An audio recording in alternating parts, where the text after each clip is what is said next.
Assalamu alaikum wa rahmatullahi wa barakatuh, chers abonnés. J'espère que vous allez bien, que vous vous portez tous bien dans cette période un petit peu automnale, hivernale. Assalamu alaikum wa rahmatullahi wa barakatuh, Mohamed. Wa alaykoum salam wa rahmatullahi wa barakatuh. Ça, d'habitude, on le fait à la fin, mais là, on le fait au début. C'est vrai. Tu vas bien, Bah, Mahmoud? ça va, alhamdoulilah. Alhamdulillah, la basse. Aujourd'hui, le thème qu'on va aborder, on va le dire direct, hein, il est sur la vénalité. Bon, pour ceux qui vont chercher vénalité, c'est autour de l'argent. Donc, le couple et l'argent. Une question, Mohamed. Une question. Un homme qui, avant de se marier, bon, il y en a qui qui regardent le CV de leur femme, mais il y en a, ils vont faire des recherches sur est-ce qu'elle a de l'argent, est-ce qu'elle a de l'oseille, pour que si je me marie avec elle, après, je suis à l'aise. En mode, ma retraite, elle est assurée.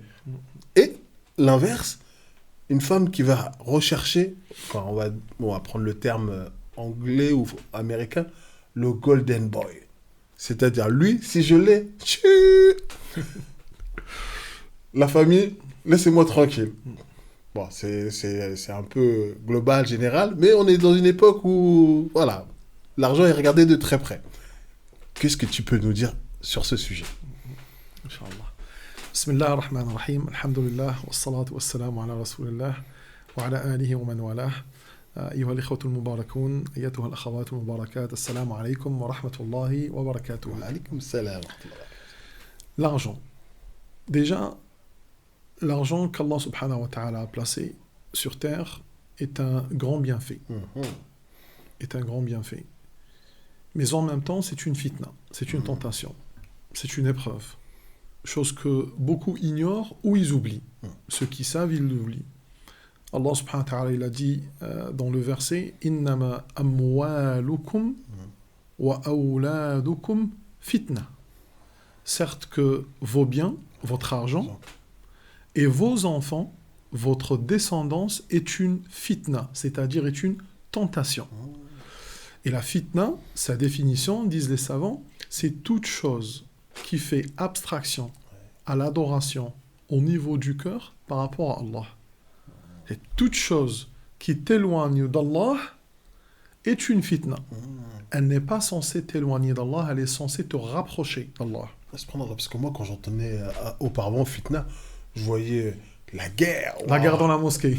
Arrêtez de faire la Non, mais fitna. c'est ça, exactement. Arrêtez de faire la C'est quoi fitna. cette fitna? C'est ça. Ouais. Donc, j'entendais fitna. C'était Non, dangereux, quoi. la fitna, elle a plusieurs sens. La fitna, elle a plusieurs sens. Même les gens, quand on voit, soi-disant, qui sont arabophones, mais qui ne maîtrisent pas pour autant la langue arabe, tu les vois écrire des fois dans les réseaux sociaux, tu dis par quoi je vais commencer, quand ils écrivent « Oui, même Allah, il a dit que la fitna est plus grande que le qatl, que la tuerie, que le crime. Donc arrêtez de faire la fitna. » Et donc lui, il croit que le mot fitna que lui, il a employé au niveau de la mosquée, parce qu'il y a eu une dispute entre un président et un secrétaire, ou entre un président et le trésorier, ou entre un fidèle et le président, parce que beaucoup des présidents sont des voleurs. Bon, ça sera dans un autre épisode où on pourra développer cette partie-là. Moi, je les appelle aujourd'hui les présidents michetonneurs. On n'emploie plus pour les femmes. Bon, c'est-à-dire qu'ils sont attirés par l'argent. Mais bon, ça, c'est un autre sujet. Et donc, du coup, quand donc, la personne ne veut pas se crier ou se dispute, elle dit « Arrêtez de faire la fitna ». Et donc, l'autre, il parle, il dit « Ouais, la fitna, Allah, il a dit, elle est plus dangereuse, plus virulente que la tuerie. » En vérité, non. Ici, dans le tafsir de ce verset-là, ça c'est une petite parenthèse, le tafsir dans ce verset-là, les ulama, ils disent, notamment Ibn Jarir Tabari, rahimahullah ta'ala, d'après Mujahid, d'après Dhahak, rahimahullah, ils disent que al-fitna ici c'est le shirk. Donc la fitna, l'obstacle, quoi. Voilà, la fitna c'est comme dire humain. Oui, mais humain ici c'est l'enfant. Et humain ici c'est la maman. Et humain ici c'est l'oncle, c'est la tante. Donc le mot humain peut avoir plusieurs casquettes. Tu vois? Et bien la fitna aussi, elle peut avoir plusieurs casquettes. En fonction du contexte, quoi. En l'occurrence ici, dans le contexte, c'était plutôt le shirk. Donc Allah, il a dit, il ne faut pas qu'il y ait de le shirk. Le shirk est plus virulent que votre mort, là. Si vous êtes en train de mourir pour moi, sachez que le shirk, il est encore plus virulent. Il est plus grave que de tuer. Et c'est pour ça que le plus grave des péchés, sans contestation, à l'unanimité des ulama, c'est le shirk, c'est le polythéisme, le sassounisme. Là, c'est important là, ce que vient de dire Mohamed, parce que de manière générale, en France, hein, on parle du public français, souvent quand on entend, on va dire, des arabophones nous prononcer des mots en arabe, dont on connaît, à part haram, halal, et comme tu dis, ce mot fitna, quand il est posé, on se dit, oh, lui, il est lourd, là, oh, là, lui, ce qu'il a dit là, et tu peux pas le tester, hein. Il a dit, c'est une fitna. Et là, la manière dont tu nous l'expliques, en fait, ça nous donne une perspective où on se dit, en fait, dans ce contexte-là, effectivement, c'est le shirk. Et dans un autre contexte, c'est un obstacle par rapport à ta foi. En fait, la définition, comme on l'a évoqué tout à l'heure, comme il a évoqué Ibn Taymiyyah, rahimahullah, dans Majmou' al-Fatawa, que la fitna, justement, c'est toute chose, pas forcément toute chose. Donc, en l'occurrence, là, on va comprendre pourquoi c'était le shirk. Toute chose qui fait abstraction au niveau de ton cœur, par rapport à l'adoration, au fait que tu sois avenant envers l'adoration, et bien cette chose-là est une fitna. Toute chose. Ton matelas est une fitna. C'est ce que j'allais dire. Voilà. Par exemple, ton à l'heure du feu, est une fitna. Voilà. La couette, à ce moment-là, c'est une fitna. La chaleur est une fitna. Tout ça, c'est rentré dans le détail sur Allah subhanahu wa ta'ala. C'est pour ça que quand tu luttes contre ça, pour avancer et être devant Allah subhanahu wa ta'ala, tes récompenses sont multiples. Allah, il ne te les a pas dévoilées parce que c'est trop de récompenses. Et donc, d'où aussi le patient, celui qui va patienter face à une fitna, face à un halal, ou face à un haram, ou face à une catastrophe naturelle, ou face à une bagarre, ou face à un crime. Quoi que ce soit comme fitna, tu peux l'appeler avec ce que tu veux. Donc, maintenant, revenons à notre sujet. Allah subhanahu wa ta'ala, il a nommé l'argent étant une fitna. Et pas que l'argent, même les enfants. C'est-à-dire, il veut te dire, ô toi, celui qui lutte pour sécuriser et garantir un avenir pour ta famille, parce qu'ils sont vulnérables, comprends aussi qu'ils sont en même temps une fitna. C'est-à-dire, j'ai pas compris, il veut te dire, c'est pas pour eux que tu vas m'oublier. Donc, ça sera pas au détriment de la religion. Et là, on se pose la question, combien d'entre nous désobéissent Allah subhanahu wa ta'ala pour un morceau de pain, parce qu'ils veulent le donner soi-disant à ses enfants. Tu vois? Et donc là, on se retrouve à désobéir Allah subhanahu wa ta'ala en délaissant les prières, en enlevant le hijab, en disant oui, nous vivons dans une conjoncture qui n'est pas comme celle d'avant. Bref, voilà, les excuses sont connues. Regarde maintenant. Il a dit innama amwalukum wa awladukum fitna. C'est que vos biens et votre progéniture est une fitna. Le même Allah subhanahu wa ta'ala nous dit dans un autre verset, il nous dit al-malu wal-banuna zinatul hayatid dunya.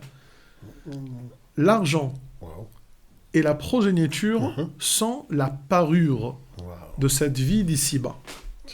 D'un côté, c'est la parure, c'est la beauté, et de l'autre côté, c'est la fitna. J'ai pas compris.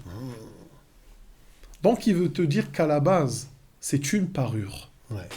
Mais, très souvent, ça dévie les gens. Très souvent, à cause des enfants, je me vois désobéir. À cause de l'argent, je me vois désobéir. Donc, attention. Donc, les vrais pieux, ce sont ceux qui utilisent l'argent et les enfants pour se rapprocher davantage d'Allah. Et c'est pour ça qu'il a dit Ibn Taymiyyah, rahimahullah, encore, dans Majmou' al-Fatawa, dans le chapitre Al-Ubudiyya, il a dit, c'est-à-dire l'adoration, il a dit, il faut que tu fasses de l'argent un âne, un moyen de transport. Un outil, quoi. Voilà. Que tu montes sur lui. Que tu montes sur lui. Et que tu fasses ce que tu veux. C'est ce moyen de transport qui te ramène vers Allah. Tu le guides comme tu veux. À l'époque, il n'y avait pas les moyens de transport comme aujourd'hui, donc il a utilisé l'âne. Il a dit, et tu ne le laisses pas monter sur toi. Et qu'il te guide comme il veut. Si tu laisses l'argent monter sur ta tête, et du coup l'argent va te guider comme il le souhaite. Et c'est à cause de l'argent que tu te verras mentir. À cause de l'argent que tu deviendras un filou. À cause de l'argent que tu vas trahir les gens. À cause de l'argent que tu vas virer les imams, et ainsi de suite. À cause de l'argent que tu te verras, pardon, que tu vas faire beaucoup de choses pas bien, et Allah, il te dévoilera. Et bilan final, à cause de l'argent, tu te verras avoir perdu, en fin de compte, avoir perdu tout. Donc, à partir de cette base, si on conçoit et on comprend que le créateur de ma personne et de l'argent me dit que l'argent est une fitna, donc je dois prendre l'argent avec parcimonie, faire très attention. Et donc, aujourd'hui, dans le couple, il faut encore une fois, tu vois, que le couple, les deux parties soient éduquées sur l'argent et qu'on n'agisse pas, encore une fois, avec l'éducation de la rue que nous avons eue. Ouais, l'argent c'est important, oui, tu vois, si je remplis pas mon frigo, tu vois cette parole, qui va me remplir mon frigo, qui va payer les factures et tout. Bon, et bien sûr qu'il y a une part de vérité, mais souvent, on ne veut pas aussi entendre et voir ce que Allah subhanahu wa ta'ala nous a dit. Nous, pour nous, c'est nous qui travaillons, c'est nous qui ramenons l'argent. Ce n'est plus Allah. Comme je t'ai déjà dit, voilà, Allah, on l'a effacé. Si déjà le couple, ils comprennent déjà cette philosophie, cette idéologie, où on commence à partir de la religion, on partira loin. Donc on est éduqué. En termes d'argent, on est éduqué. Maintenant, au sein du couple, bien sûr que dans le couple ou pas dans le couple, l'argent c'est essentiel. Qui peut vivre sans argent, subhanallah? Personne ne peut vivre sans argent. Donc on est obligé d'avoir de l'argent. Sauf que là, aujourd'hui, on peut voir peut-être un fléau. Lequel? C'est le fait que les gens courent trop derrière l'argent. Et ils courent derrière l'argent pour une belle vie ou une meilleure vie, mais pour la vie. Pour le confort. C'est tout, le confort pour le confort. Voilà. Changer de style de vie, ou avoir un meilleur standing, donc la vie pour la vie. Alors que... Avec cette fameuse idée, comme tu l'avais répété dans les podcasts précédents, autour de la liberté financière, en fait, demain, je vais pouvoir faire ce que je veux sans regarder mon compte en banque. C'est bien, mais qu'il ne faut pas que ça soit... Nous, on est contre quoi? Quand c'est au détriment de ta religion. Et quand on dit religion, c'est la religion, au sens large. Au sens large. Donc, à partir de là, les gens ont ouvert les yeux. Bon, depuis Covid, les gens ont ouvert les yeux, les jeunes. Donc, tout le monde veut avoir de l'argent. OK. À ce moment-là, il y en a ceux qui se disent, tiens, peut-être qu'il y a un autre moyen. Moi, je vais me marier directement avec une personne qui a de l'argent. Donc, je ne vais plus chercher de travail, je vais plutôt chercher celui qui a de l'argent. Et donc, il y a des gens qui essaient de s'agripper aux gens qui ont de l'argent. Donc, les femmes, beaucoup de femmes, courent derrière des hommes qui ont de l'argent, elles se donnent gratuitement. Le fameux Golden Boy. Voilà. Et Golden Girl. Et d'autres aussi, hommes, ils courent derrière les femmes qui ont de l'argent. La Golden Girl. Voilà. Je vois par exemple quelques-uns, par exemple, dans quelques pays maghrébins, ils disent, voilà, moi je voudrais une femme qui travaille, quel est le permis, et lui, c'est pas genre un niveau d'instruction et tout, mais on va dire, allez, malish.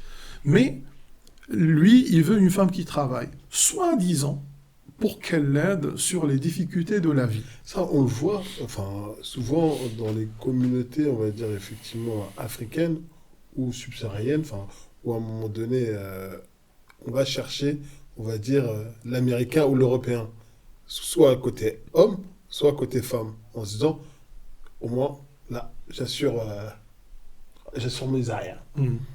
Ouais, ils veulent se coller, se greffer à eux, dans le stade. Mais là, on a perdu la dignité. Même ce type d'homme, en dépit d'une certaine idéologie qu'il a pu avoir, si cet homme, il cherche la femme pour qu'elle travaille pour lui, ou qu'elle travaille avec lui, soi-disant pour l'aider dans la vie, alors que lui, il est suffi, cet homme-là, il a perdu de ce que Allah lui a octroyé comme cadeau, c'est ce qu'on appelle al-qawama. Je ne sais pas comment on pourra traduire al-qawama, pas par la virilité, mais c'est ce niveau, ce statut sociétal qu'Allah lui a donné en plus. Et attention, Arrêtez de me dire non, les femmes, ils sont pareils comme les hommes, ils sont pareils dans les sentiments, et ainsi de suite. Ils sont pareils dans l'équité, et ainsi de suite. Mais ils sont pas pareils. C'est comme dire que la maman et le papa sont pareils dans la religion. Non, il faut accepter que la maman est plus que le papa. Ça, vous l'acceptez. Ça, c'est bon. Parce C'est qu'on bien. on a dit la mère 3 fois. Voilà, la mère, c'est 3 fois mieux que le père. Et par rapport à l'obéissance, et par rapport au degré et tout, que l'enfant, qui est un humain, fille ou garçon, ne sont pas au même niveau que tous les autres humains, que l'oncle et la tante ne sont pas comme le voisin. Ça, ce sont des statuts qu'Allah a donnés, et il faut se soumettre à Allah subhanahu wa ta'ala. C'est lui qui nous a créés, il ne faut pas perdre le temps à rabâcher le pourquoi du comment. Ce complexe, il faut l'enlever. Il faut enlever ce complexe femme-homme, homme-femme, femme-homme, homme-femme. Chacun y prend son rôle. C'est pour ça d'ailleurs, à cause de ce complexe, que beaucoup d'hommes sont devenus des femmes et beaucoup de femmes sont devenues des hommes, et nous on est perdus. Nous on ne sait plus quoi faire et comment faire. C'est juste pour rigoler. Ce que je veux dire, c'est que cet homme-là, il a perdu de sa qawama. S'il cherche une femme qui travaille. Pourquoi? Parce qu'instinctivement, lui, parce qu'il sait que c'est lui qui travaille, parce qu'il sait que c'est lui qui ramène, comme on dit, l'argent à la maison, le pain, c'est lui qui construit, c'est lui qui fait voyager, c'est lui qui fait le tout. Ben, sa parole, elle est écoutée au sein de la maison. Je ne parle pas de respecter, elle est écoutée. Au-delà de respecter, elle est écoutée. Et bien sûr que lui aussi, il respecte son épouse, ses enfants, et ainsi de suite. Mais si la femme, elle travaille, et Allah, c'est les cas qu'on a eus, et c'est elle qui gagne un plus de salaire, et tout, et tant mieux pour elle, si c'est dans le halal, tant mieux pour elle. Sans qu'elle se rende compte, elle devient comme l'homme et pire. Dans le sens où elle devient injuste, pas toutes, hein, mais beaucoup d'entre elles deviennent injustes sans qu'elles se rendent compte. En fait, elles piétinent la virilité de cet homme-là. Moi, j'ai connu une personne qui a un très bon salaire, et sa femme, elle a des dizaines de fois son salaire. Elle lui a dit, tu restes, tu gardes les enfants. C'est une question de gestion. Lui, il n'a pas pu supporter ça. Son salaire, il est énorme. Il n'a pas pu supporter ça. Comment ça, je garde? Elle lui a dit, bah, écoute, on a les enfants, réfléchis. On a mon salaire, on a ton salaire. Si on a sacrifié un... En plus, dans la manière, parce que là, tu vois, tu le résumes la situation, mais c'est-à-dire qu'elle a posé l'argent comme facteur, on va dire, je vais pas dire de Toi, tu domination, ramènes l'argent, là. et en mode réfléchi. Voilà. Ils ont divorcé. Voilà. Il n'a pas pu supporter. C'est un morceau de sucre. Ils n'ont pas pu supporter. À cause de ça. Ah, parce que là, typiquement, ça a touché. C'est pas l'ego que ça a touché, c'est autre chose. C'est cette qawama que ça a touché. Voilà. Et elle, aujourd'hui, soi-disant, elle voulait gagner quoi? Ses enfants. Mais aujourd'hui, elle a perdu les enfants et l'argent de son époux. C'est-à-dire le travail et son époux et l'argent. Pourquoi? Pour garder sa carrière. Pour garder... Elle ne peut pas sacrifier sa carrière parce qu'on gagne beaucoup d'argent. Après, ça peut être compréhensible dans un certain calcul, si on est déjà d'accord dès le début, dans le sens où, d'accord, bah, si tu vas travailler juste 5 ans dans le halal, là, on n'est pas en l'occurrence dans le halal. Voilà, c'est un mélange, on ne va pas rentrer dans les détails des gens. Mais là, effectivement, il faut avoir, autant que l'homme ou la femme, il faut avoir cette éducation qui permet, même si je gagne plus que mon mari, comme à l'époque, la Khadija radiyallahu anha, exactement, la qawama était à lui. Exactement. Voilà. C'est lui qui gère, c'est lui qui fait tout, pourvu qu'il soit une personne fiable. Tu vois? Là, bien sûr, en l'occurrence, si la personne elle n'est pas fiable, si l'homme n'est pas fiable, c'est une grosse catastrophe. Mais on n'est pas en train de parler de ça. On va mettre tout ça de côté parce que sinon on va étaler ce sujet-là sur ces 1000 épisodes. On tient un sujet pour le prochain, la qawama dans le couple. Il faut aussi que les gens nous comprennent. On n'est pas ici pour critiquer, on est ici pour évoluer, faire évoluer les choses. Mais il faut que vous nous compreniez. Donc là, on n'est pas en train de parler de qui travaille, qui ne travaille pas. Là, ou est-ce que c'est halal leur boulot ou ce n'est pas halal. Si on va rentrer dans ça, on ne va pas finir. Mais plutôt, on est en train de parler dans le cas où Allah il a donné la clé à l'homme, et cet homme-là, on lui a enlevé malgré lui-même. Si c'était un homme qui est devenu handicapé, aveugle ou quoi que ce soit, il aime son épouse elle l'aime, ils ont vécu des choses ensemble, elle sait, elle lui fait confiance, il lui fait confiance et tout, et elle travaille dans le halal, d'accord. Mais si ce n'est pas le cas, on se retrouve non seulement dans le haram, et en plus, Tu arrêtes ton travail, toi l'homme. S'il y a quelque chose qui se sacrifie, c'est le travail de la femme. Parce que la femme, de façon générale, elle acceptera et nous accepterons toujours que l'homme travaille pour elle. Ça, c'est la base dans le monde depuis des siècles, depuis tous les livres, et le livre d'Allah subhanahu wa ta'ala et la sunna. Par contre, qu'on dise à la femme, dorénavant, c'est à vous les femmes de travailler pour nous les hommes. Personne ne l'acceptera, même pas les femmes. Donc ne parlons pas de cette exception, cette femme qui a demandé ça. Oui, ne parlons pas d'une femme ou deux qui est courageuse, qui dit bah, « moi je suis capable, si mon époux il est comme ça ». Non, on parle de la généralité. On ne va pas rentrer dans les cas par cas. Donc généralement, la femme, elle accepte qu'elle ne travaille pas, que l'homme travaille pour elle. Et l'homme, aussi, il accepte à ce qu'il travaille pour son épouse et il ne peut pas sacrifier son travail s'il touche un bon salaire. Et donc, du coup, parce que lui, il va l'assumer toute sa vie. Par contre, elle ne peut pas l'assumer. Et même si elle l'assume, elle va lui faire entendre des paroles. J'en ai marre de toi. D'ailleurs, c'est à cause de toi que j'ai eu ça. D'ailleurs, c'est... Et ça, c'est pas normal. Tu vois ?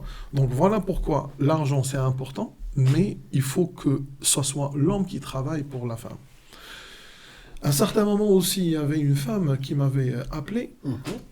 Son époux l'a prise, soi-disant, il a voulu qu'elle soit sur la sunna et tout, pour ne pas rentrer dans les détails. Donc, elle porte le djilbab, voilà, elle est chaste, Allah mabarak et tout. Puis le gars, 1 an après, il se retourne contre elle, il lui dit « Écoute, là, moi, j'en peux plus, il faut que tu trouves un boulot. » Elle lui dit, mais attends, moi, comment je peux trouver un boulot encore pire ici en France avec le djilbab, les gants, le niqab, Il dit, non, tu te débrouilles, moi j'en ai marre, attends, je peux pas, moi. Pourtant, ils n'ont aucun enfant.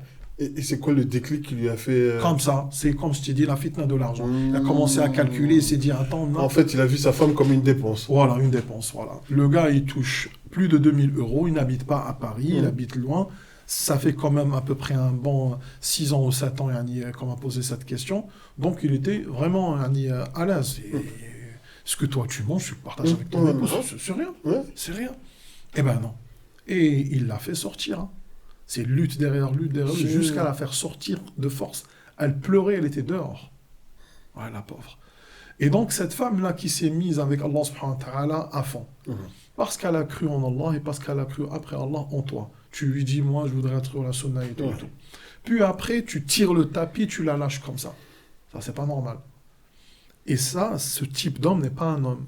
Tu vois ? Parce que là, elle est obligée de demander le divorce ou de revenir à ses parents ou carrément d'enlever son djilbab et de partir travailler comme beaucoup elles font dans ces pays-là. Parce que là, ce qui est paradoxal, c'est que cet homme, ce prétendant de la sunna, il a demandé à sa femme qu'elle soit, entre guillemets, une pieuse.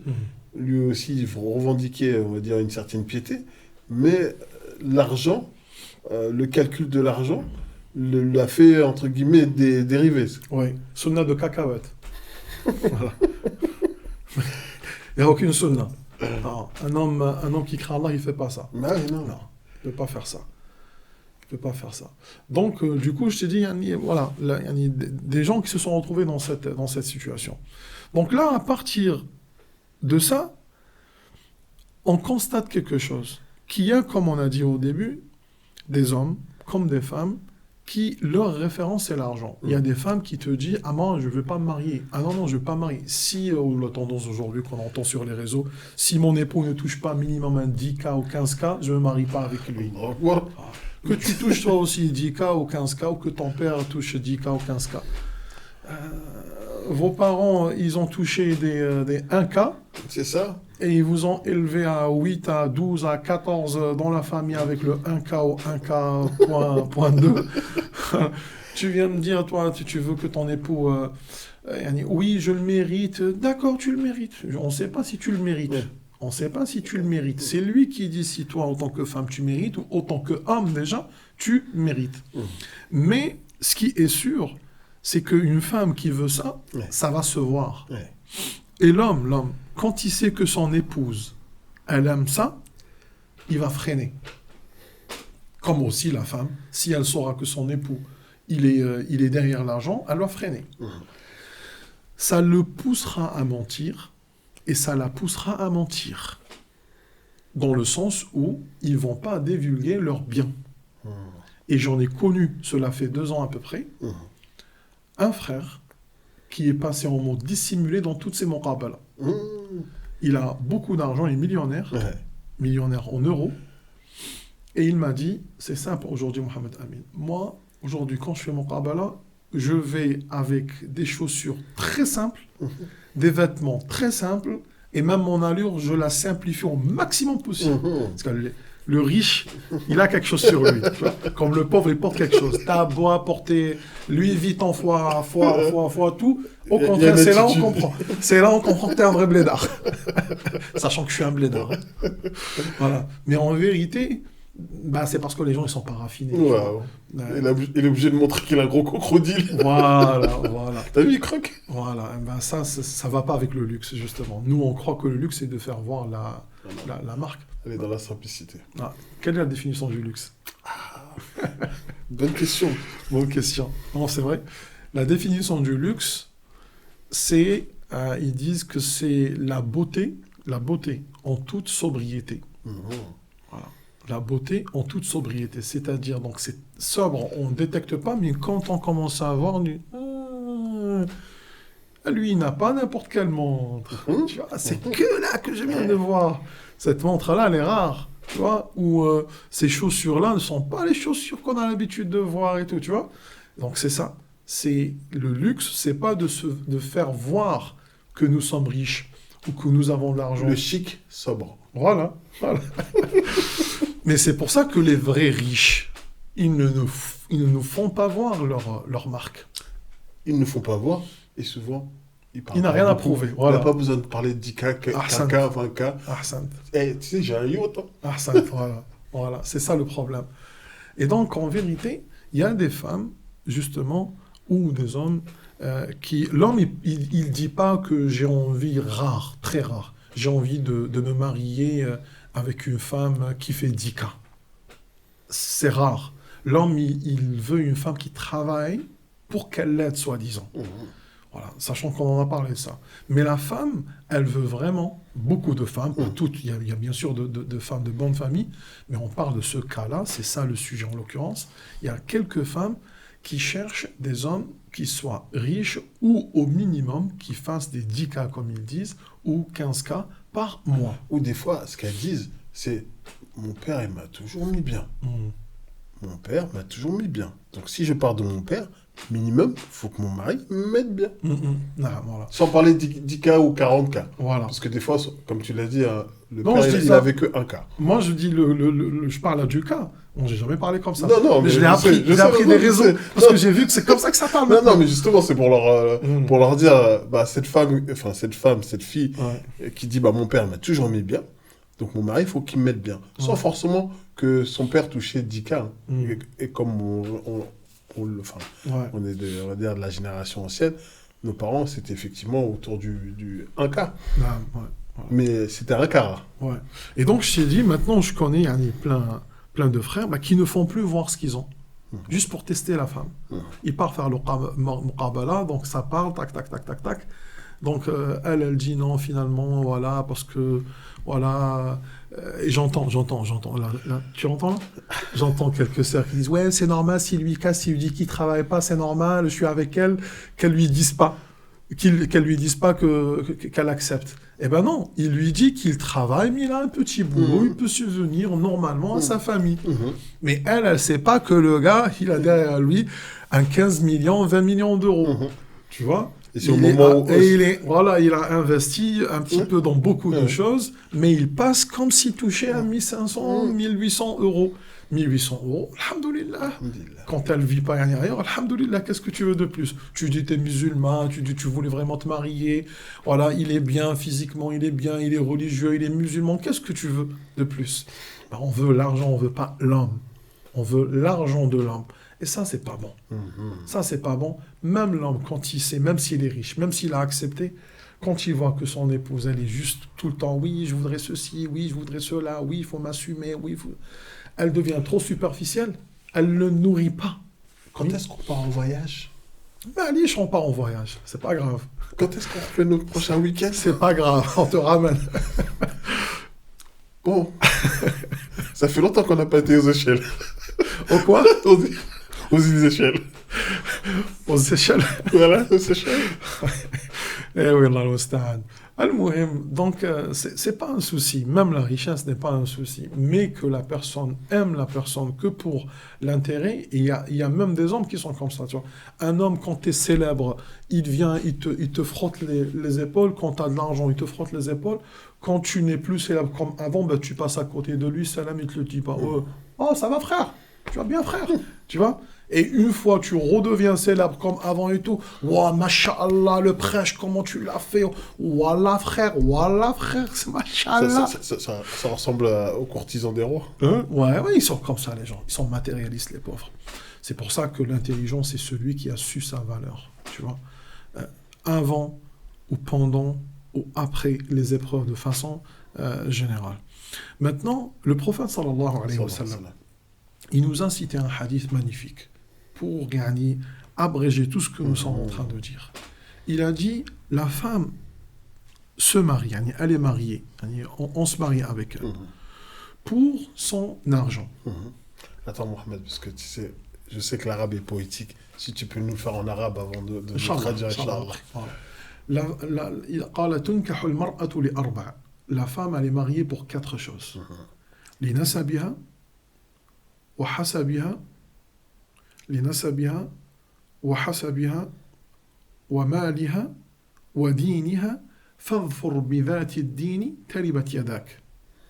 La femme, elle est mariée pour 4 choses. On se marie avec elle pour 4 choses. Non. لنسبها وحسبها وجمالها ودينها فاظفر بذات الدين تربت يداك. La femme, elle est mariée, on se marie avec elle parce que c'est toi qui frappes à la porte pour te marier avec elle. C'est pas elle qui vient vers toi. Donc la femme, elle est censée, comme on a dit dans l'islam, être mu'azzaza mukarrama, comme une perle bien préservée chez elle, chez son père, comme tu as dit, ou la demeure de son père si le père il n'y est pas. Et donc c'est à toi, l'homme, aux hommes, de partir frapper à la porte de cette femme qui plaît aux hommes nobles. C'est important ce que je viens de dire. Frapper à la porte, pas derrière la fenêtre. Oui, frapper à la porte. Et donc, mais cette femme-là, elle a attiré ces hommes-là. Il y en a ceux qui sont attirés par sa beauté. Il y en a ceux qui se marient avec elle pour sa beauté. Il y en a ceux qui se marient avec elle pour ses biens, pour son argent, pour son héritage. Je sais qu'elle, elle a tant d'argent, ou son père, il a tant d'argent, donc s'il va mourir, elle va avoir l'héritage et tout. Maintenant, il y a beaucoup qui réfléchissent comme ça, des vrais filous. Et pour son hasab. Al-hasab, c'est la famille. C'est la famille telle.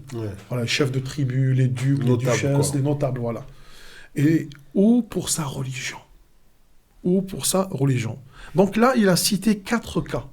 Il n'a pas dit mariez-vous pour un de ces 4 cas. Non, il cite un constat. Les gens se marient avec la femme pour l'un de ces 4 cas. Vous mes compagnons, vous les croyants, vous qui me suivez, vous qui aimez la sunna, vous qui aimez Allah, prenez celle qui a la religion, vos mains n'œuvreront plus jamais. Prenez celle qui a la religion. Et il n'a pas dit prenez. Al-dhafar, c'est pas prendre. Al-dhafar, c'est s'accaparer. Comme s'il veut dire ça, c'est la chance de ta vie. Accroche-toi à elle.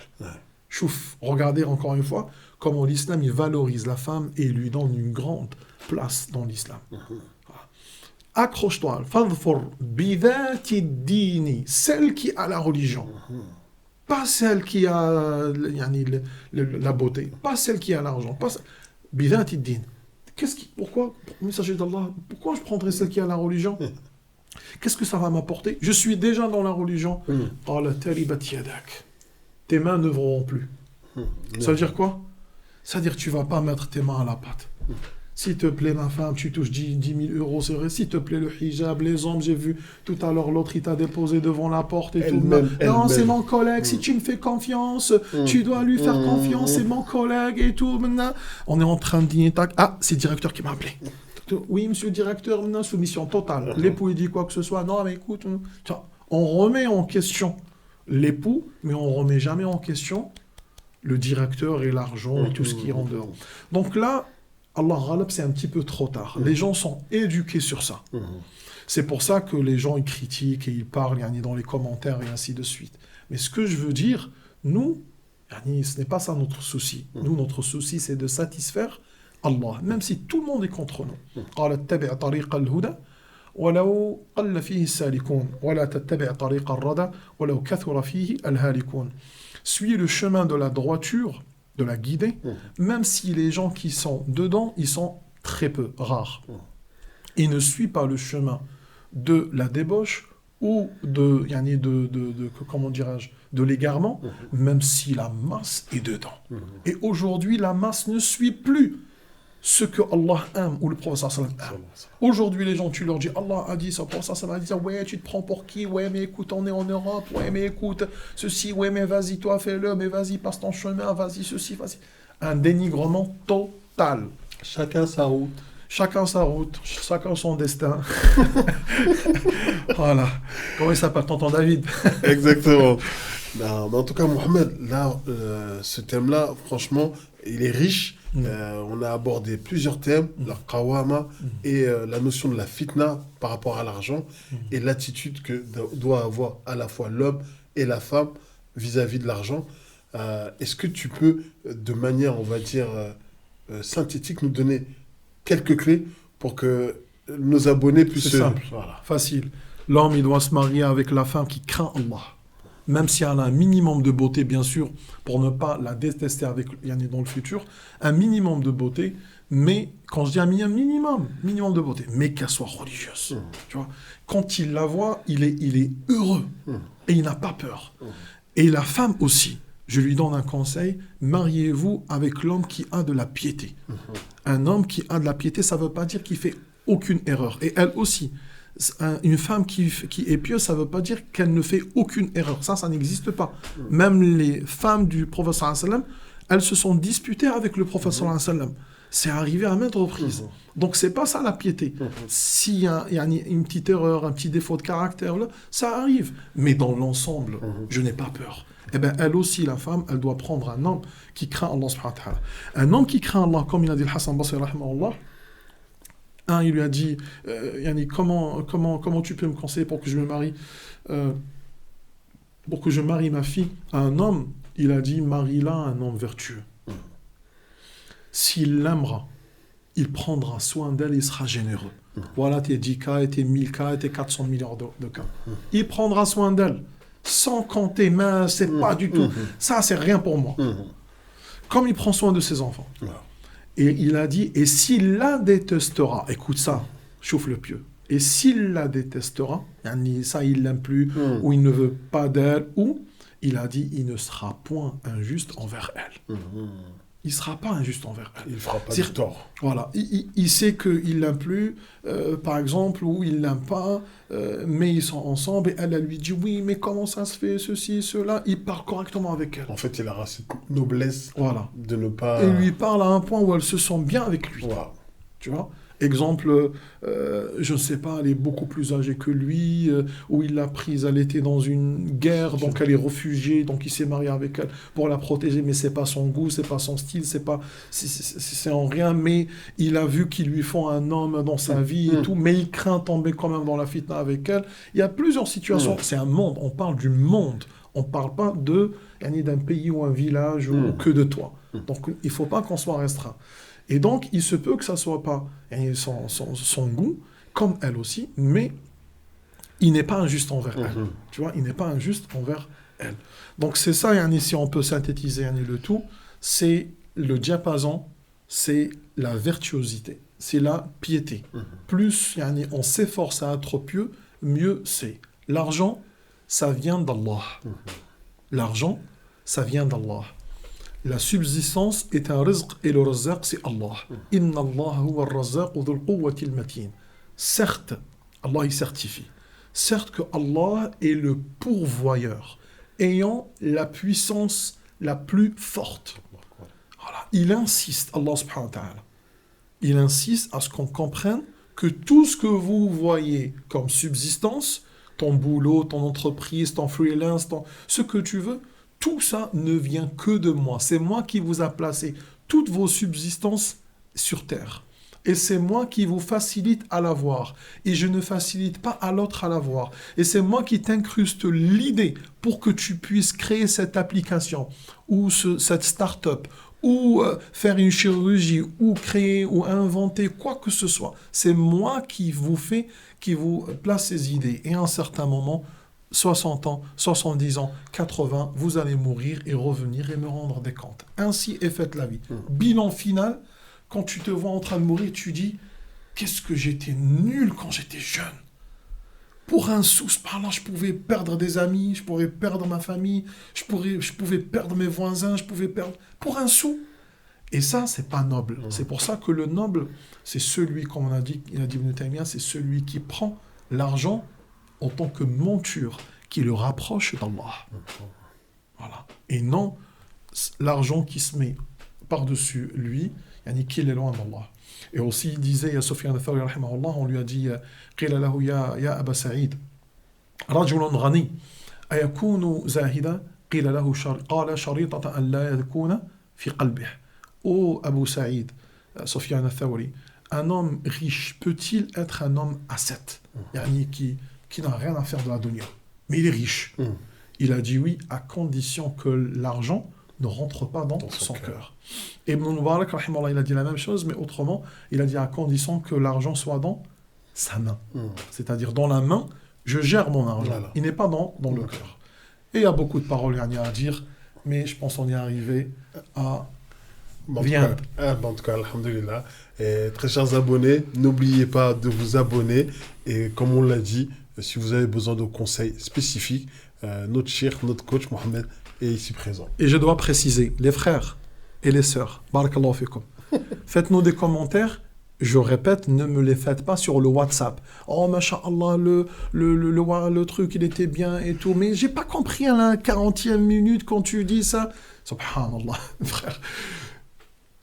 Et du coup, là, j'ai dit à un frère, j'ai dit, chauffe, on vous a fait comment on appelle ça, les vidéos, pour que justement vous appreniez quelque chose. C'est pas à moi maintenant de revoir sur quoi je vais repartir pour redébattre avec toi. Donc l'objectif de ces vidéos, c'est pour qu'on avance, et vous devez nous aider à partager, parce qu'on voit comment on est en train de stagner. Je sais que vous ne partagez pas du tout. Vous ne commentez pas, vous ne partagez pas, et ça, c'est pas normal. Et on va rentrer dans la caméra. Soyez généreux. En tout cas, merci à Mohamed. Barakallahu fik. Et puis, à la prochaine. À la prochaine fois. Salam alaikum. Assalamu alaikum wa barakatuh.